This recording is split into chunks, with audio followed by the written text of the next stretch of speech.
Being receptive means receptive to everything. The dark, the light, the good, the bad, the right and the wrong.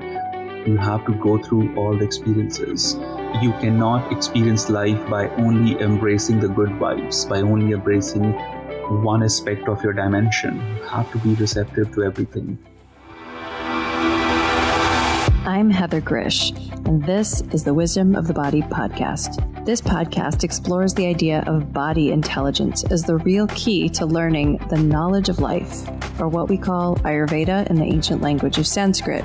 We do that by connecting with today's creative leaders and experts who will help you listen to your body, trust your gut, and live in deeper harmony with nature. Come join me as we unlock the golden door to clear, direct perception and become very deep listeners. You can find the Wisdom of the Body podcast on Apple, Spotify, and Stitcher. You can also follow us by joining my email at heathergrish.com or on Instagram at heathergrish. I know you're going to love this podcast, so take a second right now to subscribe. Before we get into today's interview with my divine guest, I want to take you on a little imagination trip. I want you to imagine that you are a really receptive and open person. You want to take in everything that you're surrounded by, all the sights, sounds, smells, textures, everything. So here you are with this really receptive state of being. Just imagine it and even say to yourself, I am receptive. Now bring your attention to your body. See if you can get a sense of your whole body. Feel your skin. Do your muscles feel relaxed or tense? And do you feel warm or cold inside? What's going on with your heart rate and your breath when you think that you're receptive? Does the moisture feel like it changes anywhere on your body or in your body when you're receptive? Or does anywhere feel more sensation than it usually does? Just see what you notice. Okay, let's shift out of that exercise. So take a deep breath in through your nose if you can. Deep breath in, and then a complete breath out. Go ahead and do that one more time. Deep breath in through the nose if you can, and then an absolutely complete breath out. And come back to your normal breathing pattern. I can't wait to hear what you just noticed. Now, let's tune in and drop in with my guest today. You're listening to the Wisdom of the Body.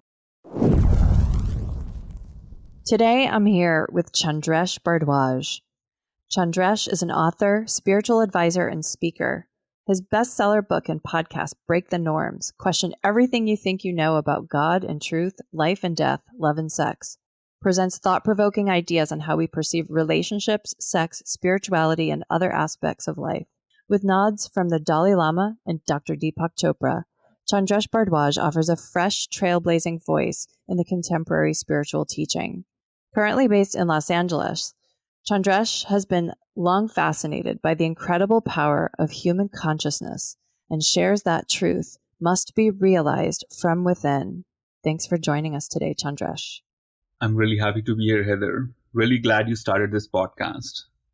I'm so happy to hear your voice. I love your voice. I always tell one of the things that I say about you when I mention you to people is that your voice sounds like honey. Oh my God, that's beautiful. I'm really happy to hear that. And I listen to your podcast all the time. Oh, you do? Thank you. Yeah. It's like honey, your voice. It's really like listening to a meditation app when I listen to you. It's just so beautiful the way that you've set up your podcast. And certain people have, just the most beautiful voices. And I like to refer to them as honey tongues. And, someone like Maya Angelou is always somebody who comes to mind when I think about a honey tongue. And it's the poet's tongue. Mm-hmm. The ability to touch the heart. I love that. That's such a beautiful compliment. I was not expecting that you would start with honey compliments. I'm really glad, really grateful. Thank you. Are you blushing, Chandresh? I am. I was not expecting at all because I love honey and I use honey, in my morning drinks, but also in my poetry. I bring honey a lot. I think I'm reacting to my own metaphors that I use in the poetry, and I was not expecting to be part of that. I love it. And, in Ayurveda, honey is one of these substances that is sweet. We all know that because we use it to sweeten our tea or, make something sweeter. But it's also got this really interesting property to it because it's made of enzymes from the bees. So it's actually a heating substance. It's a warming and sweet substance, which is different than other sweeteners. Mm-hmm. Yeah. And so it's got a little bit more of a powerful effect than just like your average sweetness. Absolutely. I love honey. I recommend everyone to take a little bit of honey if they can. Fun fact about me, I browse different kind of honeys wherever I go. Local honey or the manuka or whatever there's best quality. I don't mind paying extra for a good quality of honey. I'm very fond of, the premium honey qualities and the way they just extract. Yeah. Yeah. And we're lucky because it's kind of showing up everywhere right now in Mm-hmm. Starbucks and all that stuff. Well, I'm so excited to talk about honey and all the things that we're going to talk about today. And well, we probably won't talk about honey again, but I want to introduce you to the listeners. And, I know you a little bit. We're still getting to know each other. Right. I know that you used to work on Wall Street Mm-hmm. and you're a spiritual teacher. And I want to know, how did you go from working on Wall Street to becoming a spiritual teacher? There are so many layers to this, Heather. I'll tell you one thing. So I grew up in India in a very, very small town. And in Indian schooling, you have to choose your major in 11th grade. You have to declare that this is what you're going to study for next 8 years. So when I got into 11th grade, I respected science, but I knew I'm not a science guy. So I rejected the science, the engineering, and the third option was arts. And the fourth option was business studies. So I just opted for business studies because I was like, I think I'm most comfortable with, study of economics and numbers than science and engineering and all of that. So that kick-started my entry into finance and accounts. And then I moved to New York after that, after high school, because my father would visit New York very often. And he recommended that, you should be here. The schools are really good. So the entire family moved to New York. And in New York, I just opted for finance and didn't put much thought into it. I thought everyone is doing something and I just have to choose something that I can relate to. It felt like I was interested in finance. But when I started the job in Wall Street, that's when I realized I'm not interested in finance. It's not my jungle. I don't want to be here. And there were many reasons, but I think the instant reason that comes to my head is unhappiness. I think I felt unhappy and not acknowledged enough, but that wasn't a personal problem. I felt nobody's acknowledged there. It's just you have to put in, 15 hours of work every single day. And after a while, you may lose passion and you may just work to pay bills and to then buy a big house, then a bigger house. And, the whole cycle continues. And I was looking at my seniors there and I realized it's a tight club. Not everyone is allowed to be part of that club. For a long time, you would have to stand outside the club and then you would have to wait for your invitation. And to be qualified for the invitation, you just have to do a lot of things. And that's a game in every industry. In every industry, there's a game that you have to play to reach the top.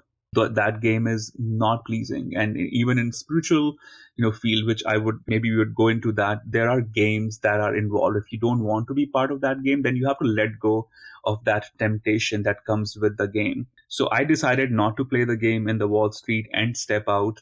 And the only thing I knew at that time I wanted to do was explore my spiritual path, because that was the only thing that I loved from day one.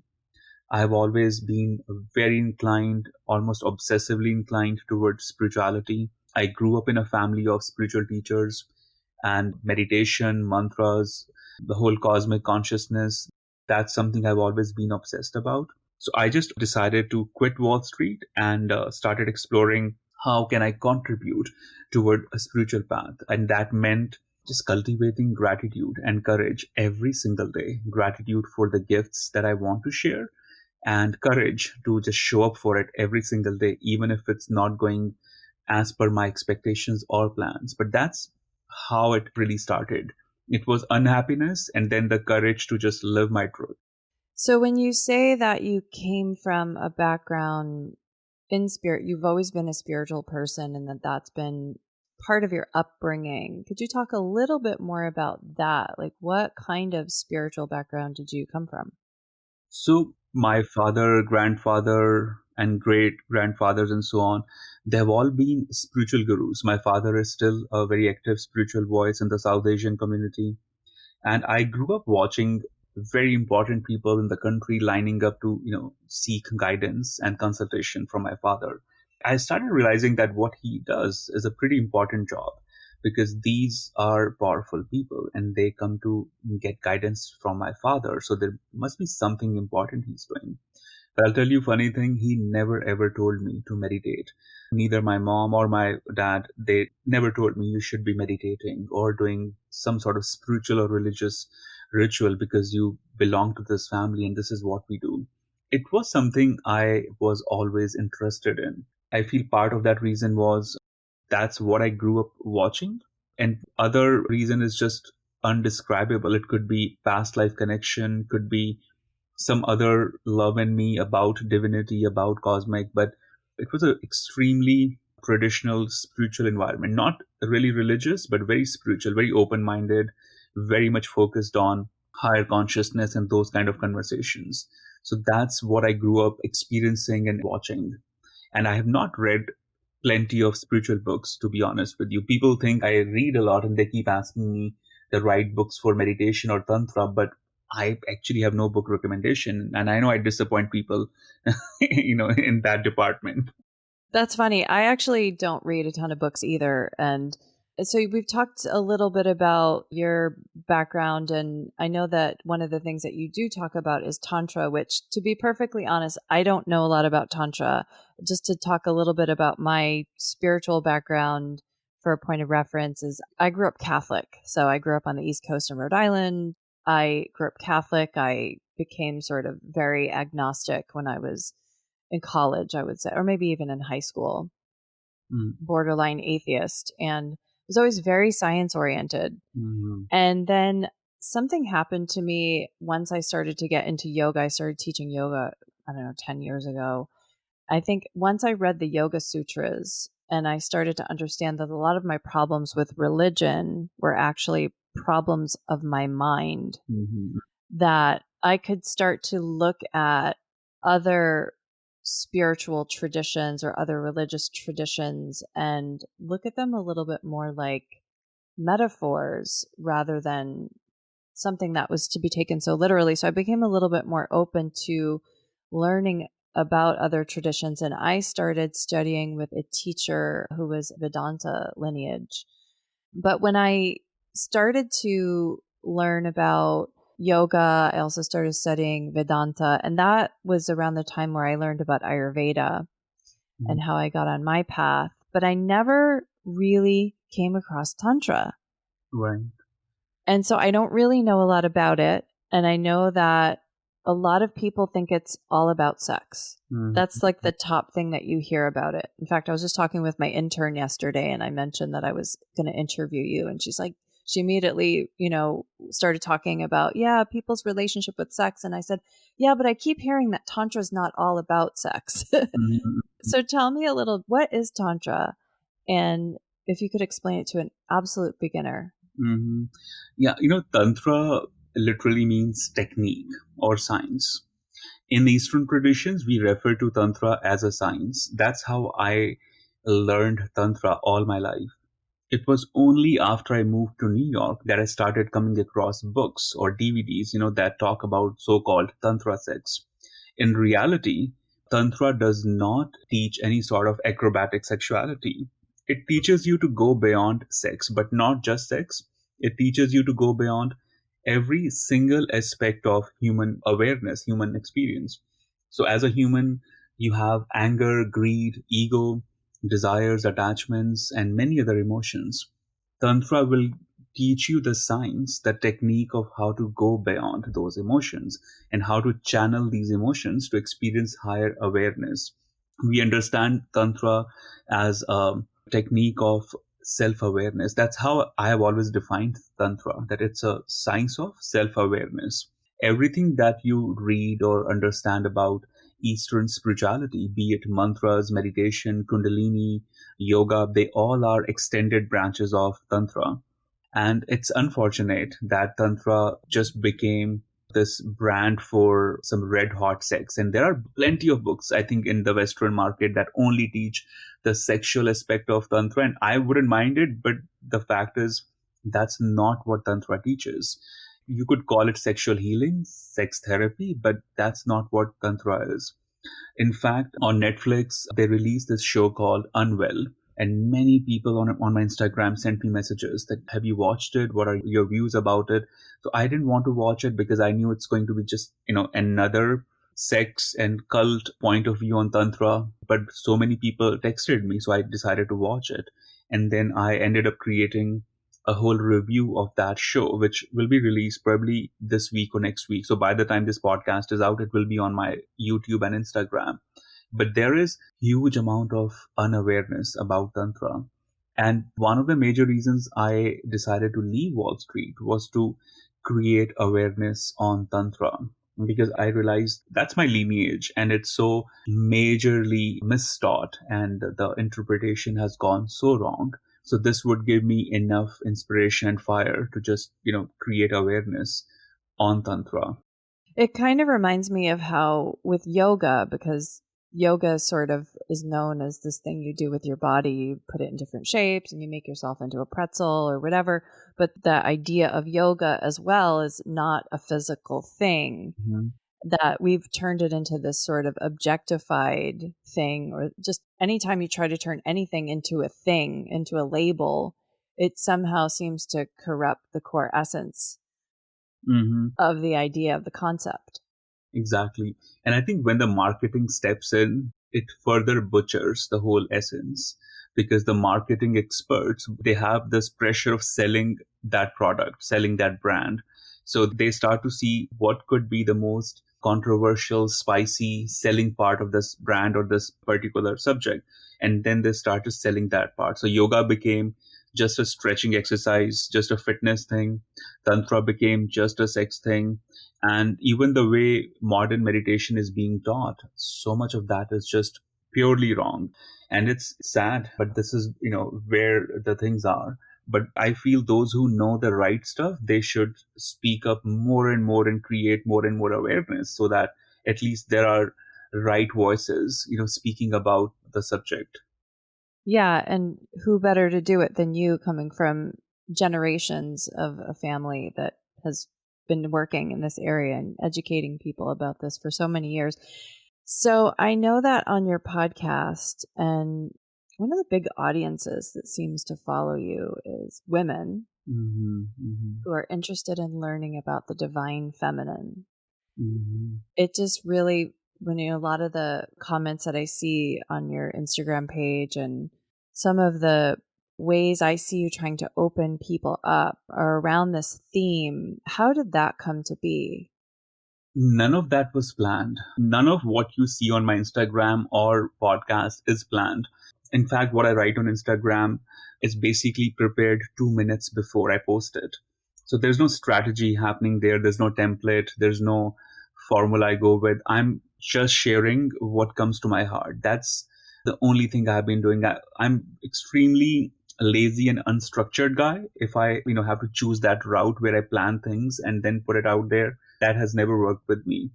Even for my workshops, even for my talks, I've never ever planned anything. It just, whatever shows up, I share it. What you see on my Instagram, it's something I've been, fascinated with, inclined toward from the time I was a teenager or even before that. In fact, one of my sincere intention is to keep, going back in my childhood days when I would want to connect with divinity, divine feminine in the most innocent, uncorrupted way. Because Tantra is all about honoring the divine feminine. And divine feminine has also become one of its own fanciest word out there. In Tantra, in Eastern traditions, we call it Devi consciousness. Devi means goddess. Devi also means divine feminine. And one of the most generic names for feminine strength is Shakti or Devi. That's the word I go with. And I'm trying to introduce that word to my audience now slowly. The live meditation I do, I purposely call it Shakti meditation series, so that the divine feminine, I know ultimately it's going to become a very fancy way of addressing the feminine energy. So before it becomes another Tantra or yoga, I want to introduce Shakti and Devi kind of words where there is so much respect and sacredness around it. I think why my work naturally started to flow in the feminine direction because Tantra is all about feminine, respect and reverence. And I grew up around many powerful women. I was very close to my grandma, my nani. I'm very close to my mother, and these were the women who really set up example of a strong feminine energy. And I also saw the women around me who were not acknowledged, not honored, and emotionally abused, verbally abused, physically abused. And I saw the difference between a woman who's empowered, who's loved and honored, and the woman who's not honored and abused. And I realized if you honor the feminine energy, it could change everything. And when you meditate on goddesses, on Devi consciousness every day, I feel it's almost unavoidable that universe and these energies will give you this power that now you've got to bring more awareness, attention, and reverence to the feminine energy. So I didn't even realize that the audience is turning into more of a female audience. I started realizing that very recently when I was speaking to publishers and I was speaking to these kind of people who go into the data, and they would calculate my data and they would tell me, oh, this is the percentage of the audience that's female, and that was a huge number. I take it as a huge responsibility and honor that feminine energy or women are trusting me on this sensitive subject matter, because things are going in a very opposite way, right? The trust between male and female, it's been shaky for a while, right? Especially during the Me Too movement and all that has happened. I really feel extremely honored, and anyone who reaches out to me, they share very personal problems and they share a lot of sensitive information. So I always thank them that thank you for trusting me. I don't know what I did to make this happen. I've just been sharing what I wanted to share, but if it brings any safe space for female energy, that's such an honor. Yeah, that's really cool. And as a woman, and I did a fair amount of work with the divine feminine, I would say, in the years leading up to me becoming a mother. Mm-hmm. Because at that point in my life, I did feel like I was in a more masculine dominated way within my own life and within my own body and everything, from the way that I practiced yoga to the work that I did and everything. When I went to India, and I went to South India, which I believe is where you grew up, right? North of India, actually. Oh, in North. Okay. So I went to South India and I went to a bunch of different temples, and I literally just went. I could have done this anywhere, but I chose to do it in India. But I went to discover the feminine, and every time I went to a temple, I was like, where's the goddess? Mm-hmm. And I went there with some questions I was contemplating about, like, what is the feminine? What is it? Where is it in me? Is there something, if I want to become a more creative individual, if I want to, become receptive to the idea of having a child, Mm-hmm. which to me, that is like receptivity and femininity would be connected for me. How could I learn about that energy and allow it more in my body? So I did a lot of meditation on the goddesses. And so I love that you're doing this. And it does seem, I've talked about this in the past, that I feel like collectively women are a little bit out of balance Mm-hmm. as a collective. It feels like the reason so many women would be gravitating towards your work is because I think that women have gone through an evolution in the last few decades of, getting all these options of and powers and things like that we've been able to achieve Mm-hmm. Mm-hmm. in our lives, but we haven't necessarily continued to honor the feminine aspects at the same time. And so that, like, almost a pendulum has sort of swung a little bit too far in a certain direction. And everybody needs to be reminded of what is the feminine. I think we forgot it a little bit. Mm-hmm. Absolutely. I think we forgot what really feminine is because we forgot our basic root emotions. Feminine energy is the root chakra of universe. If you forget nature, if you ignore Mother Nature and the most soft, playful things in your life, you would ignore the feminine energy too. Because being a feminine means being receptive, being open to all the senses. That's what I call sensuality.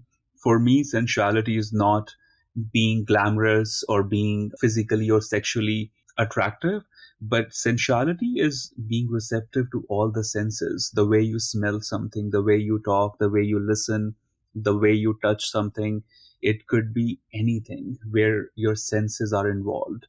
And when you start to bring out your senses and engage with the world with the life energy in absolute sensual experience, which means experiencing everything with absolute awareness, that's when you start to ignite and cultivate the feminine energy. And it's not just for women, it's for everyone. We all need to be in touch with that feminine energy within ourselves. Otherwise, it's like living a half life. It's not a wholesome life. We got to embrace and cultivate that feminine aspect. And after that, the other masculine qualities can also develop and nurture. But the root has to be feminine. That's where it all starts. Are you kind of curious about how creation works? It's not really easy for our intellectual minds to get it. My book, The Ayurvedic Guide to Fertility, outlines the 4 fertility factors of Ayurveda, and these factors can be applied to whatever seeds you're trying to plant right now. Conceiving a child, creating a new business, or planting a garden on your back patio. Head over to heathergrish.com to learn about the book. That's Heather, GRZYCH.com.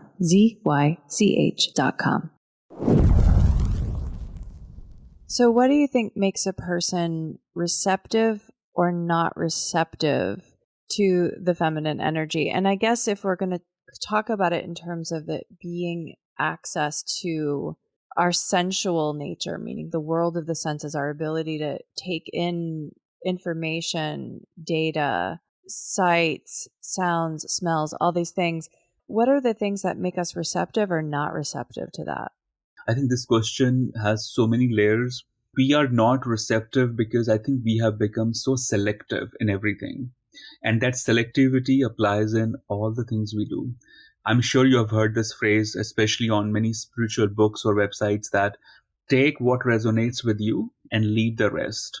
And a lot of teachers say that to play safe, that, nobody should be offended on my page. Nobody should be going away as my client or audience. And they tell people, take what you need and leave the rest. That's not how a spiritual awakening can happen. If I only take what I need, I'll probably be taking only the stuff that brings me comfort, that brings me joy. I may completely skip the points that will challenge me, that will bring me out of comfort zone. And I feel being selectively spiritual is one of the things that's making us less receptive. Being receptive means receptive to everything, the dark, the light, the good, the bad, the right, and the wrong. You have to go through all the experiences. You cannot experience life by only embracing the good vibes, by only embracing one aspect of your dimension. You have to be receptive to everything. And trust plays a huge role. If you want to bloom, if you want to heal, if you want to cultivate feminine dimension in you, you've got to trust. And trusting initially would mean that it's going to be bumpy ride because you have not trusted yourself or others in ages. And when you start this meditation on trusting, it's going to be challenging because a lot of belief systems have to be destroyed. A lot of unlearning will need to happen. And that's not the most comfortable thing. It's challenging to the ego, to the control that we want to have on everything. But that's what is needed. If you can hold on to yourself and hold on to your faith and your higher awareness, then receptivity will start to happen. And being receptive doesn't mean that you have to go on retreats to Bali and India with everyone you meet. It simply means that you stay honest to your grounds, that you be a good listener, and you start to just witness all the experiences with awareness, that you don't get overexcited with joy and you don't get over depressed when something doesn't go as per your expectations. But being receptive is a daily job, and it starts with very subtle things. It could start with as something as simple as a negative comment on your social media, and maybe not so negative, but even like a slightly critical comment on your social media. If you block it, if you delete it and not address it, that's you blocking the receptivity, because These are subtle things where you have to be open and you just have to listen and read. Okay, this person is saying this. Maybe they are going through a bad day, or maybe they're just trolling, or maybe there's some truth in what they have written.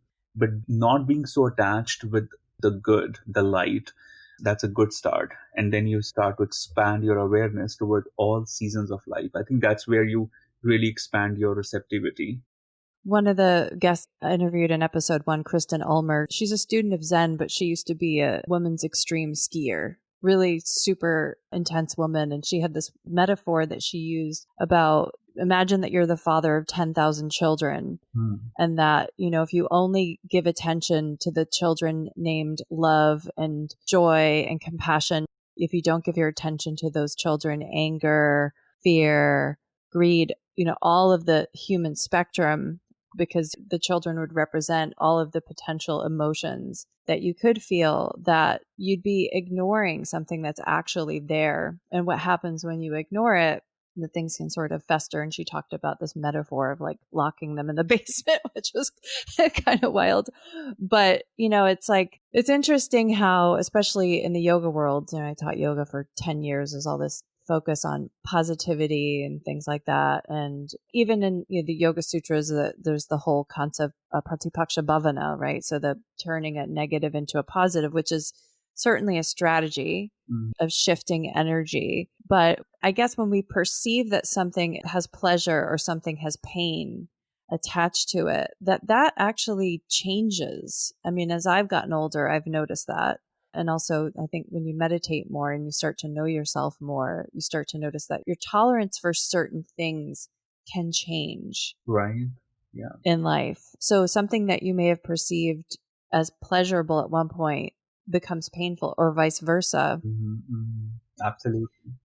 Yeah. And then I love this phrase, you probably heard the phrase, the truth hurts. Why does the truth hurt us sometimes? What do you think?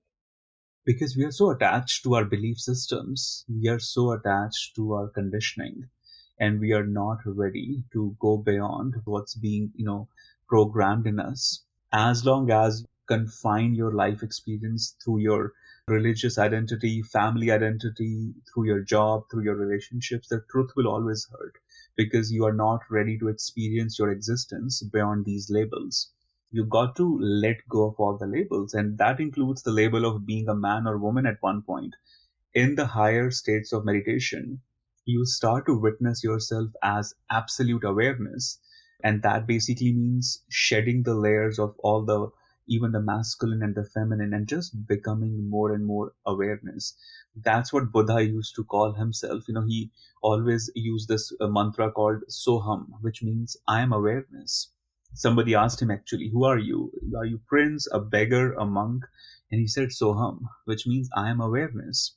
And that's the journey of meditation, where you start to practice this choiceless awareness, where you are simply aware, and the truth will not hurt in those stages, in those experiences, because truth is not something that's outside of your dimension. It becomes a part of your day-to-day breathing. And I encourage everyone to face your reality, your truth, even if it's extremely uncomfortable, extremely tough, because that's where growth happens. Can you give an example of someone facing a truth that's difficult? Maybe something that you've witnessed in someone. What would that look like? How does someone face a truth? Is it just the sitting there and saying it out loud? Like, what does that look like when someone faces a truth? The instant thing that's coming to my mind, because it happens to me pretty much every week. So one of my job title is spiritual advisor, right? And I see this in relationship sessions and consultations a lot, that people would come to me, it could be individual or a couple, and they would want to hear the truthful advice on relationships. And I would tell them, this relationship is not serving you. It's toxic. You're not moving in positive direction. So this needs to end. So what keeps happening? They keep pushing me to say something that's comforting, that fits to their mindset. And they will not accept the truth until I start to modify the truth as exactly how they want it. And now it has become this prerequisite condition before I even take a client on, that are you comfortable and willing to hear the truth? Because if you want me to say the things that bring you comfort and joy, that I'm not the right person. And I realized people have this tendency to only stick to what feels comfortable, to what feels right, to what feels cozy. And it's the number one lesson, number one step toward spiritual growth, that you do not, even if it hurts, even if it's uncomfortable, you still cultivate the courage to embrace the truth. I don't know if I answered your question, but Yeah. okay, good. Yeah. So just, so does facing the truth require someone to take an action, or does facing a truth have more to do with just the realization piece? Sometimes it involves action, but mostly it involves just courage, just acceptance. If you do not accept it, that this is the truth, then no other step will make sense. So I think one of the first things you can do is accept that this is the truth, and then invite the courage to take the right action. And sometimes right action could be not to do anything and just step back. Sometimes the right action would be to just cut the cord and just move on. It depends on situation to situation, but acceptance is number one thing. You could cultivate intention of practicing acceptance and awareness every day. I think that's a great start to become open to the truths in your life. Hmm. I want to go back to your family experience, Mm-hmm. and I'm going to contemplate later the things that I need to accept in my own life that I'm not accepting. Mm-hmm. So one of my Ayurveda teachers, I don't know if you know Dr. Suhas Kshirsagar. Yeah, I met him. He's lovely. Yeah. And so I interviewed him and his son Manas together on episode 4. Okay. Yeah. And, that was interesting because Manas got to talk about his experience growing up, watching his mom and dad, speak all over the world with, Mm. the TM traveling that they did with the transcendental meditation people. And he was talking about, how he would sit in the front row of his parents' speeches, and like he grew up essentially watching his parents speak in front of tons of people because they didn't have a babysitter. That's the way he said it. And how it was just sort of like a normal thing for him. So I wanted to talk a little bit about, I just love this learning how people grow up and how it shapes, especially because you ended up coming back to something that was so deeply rooted inside you Mm-hmm. from your upbringing. What was it like for you? I know you said you used to notice that your father was giving advice to very powerful people, Mm-hmm. which, spiritual teachers often do, Right. and especially very powerful ones, like your father sounds like. Right. What was that like as a boy? But at a certain point, did you start to think, wait, my dad is a little weird, or did you always think it was something just normal? It wasn't normal because I could feel that my family is very different than all of my friends' families. And imagine being in India where spirituality is not an alien concept, right? Even then I felt my family is different because it was a small town, everyone knew everyone. And my father would travel a lot, and he would come home for a few days after 2 months, and again would travel, again come back for a few days. So he was present in installments there, and I didn't get to know so much about his world in though when I was a teenager or younger, right? After a certain age I started joining him, so I understood his journey a lot better, but it was confusing for sure. There's a incident that I often share about. There's a huge shrine in India. It's a goddess shrine, and you have to hike in the mountains for 8 or 9 hours to reach there. It's pretty important shrine for the believers in goddess traditions, and there every day hundreds and thousands of people go there to meditate and just be part of that energy and aura. So I remember we went there. We were in sixth grade. I was in sixth grade, and we went there with entire family. My father was with us, and we had a senator from the state who was a student of my father. We all went there together, and they ended up stopping that line because my father wanted to meditate there, and they said, oh, you are here. So they stopped that line, which is you can stand there for like 30 seconds, but he ended up meditating there for half an hour, and everybody got to know that Chandresh's father was there, and nobody moved for 30 minutes, and he was meditating. And we were kids. I was in fifth grade. So one of my friends, he told me, he said, what does your dad do? I said, I don't know. I know people come to seek his guidance, but I don't know what he does. And then my friend said, I think your dad is a gangster because because I got to know they stopped the line when you guys were there. I said, yep, they actually stopped the line. And we were out of the cave where they meditate, but my father was inside that cave for a good half an hour. And he said, of course, that's exactly, I think, what he does. He's a gangster. And I believed, we both laugh about it now because our spiritual understanding was so, you can imagine the scope of spiritual understanding was so terrible that he said he might be a gangster. And I was like, yeah, maybe he is, but that would be cool if he's a gangster, right? Because gangsters were cooler to us than the gurus in those times. So then I got to know more about his journey, and I think he must have sensed it. So he started taking me on more trips after I, finished sixth grade. And then I got to know, okay, this is what he does. And I started to become more comfortable. But it wasn't until I finished high school that I was fully comfortable with what he does. Because as a teenager, you are filled with insecurities, confusions, anxieties, right? And this was another confusion, that how do I explain what he does? Do I call him consultant, spiritual teacher, guru? Exactly what's the job title? Because all of my friends' father, they had a very specific job title and it was very clear what they do. But I could never understand what he did in those days. And then I went through the same confusion in my journey when I had to explain what I do because I don't know how to label my work. But it's part of the package, I think. Yeah, I was wondering if that was probably good training for you, considering that it's probably also difficult to explain your work. Yeah, spiritual teacher probably covers it. And one of the things I love the stories that you share. It's one of the things that's such a pleasure to listen to on your podcast. So many different stories. I was just listening to you tell a story on your episode about intuition, Oh, right. about the guy holding onto the tree. Right, right.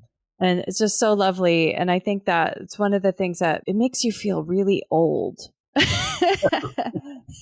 to have all these stories, and so wonderful. And I was wondering, are these stories that you've picked up through just, reading? Are they stories that you've picked up through your relationship with your father? Or did you have other teachers in your life? No, I haven't read these stories anywhere. All of the stories I share on podcasts, pretty much all of them come from either listening to him or listening to my grandma or my grandfather. I think I always connected much, better to the senior generation, older generation, and even grandparents of my friends. I would connect with them much better in my, younger days. And the stories come from there. I've always been fascinated with stories. I used to write a lot of stories actually when I was in fifth grade or younger.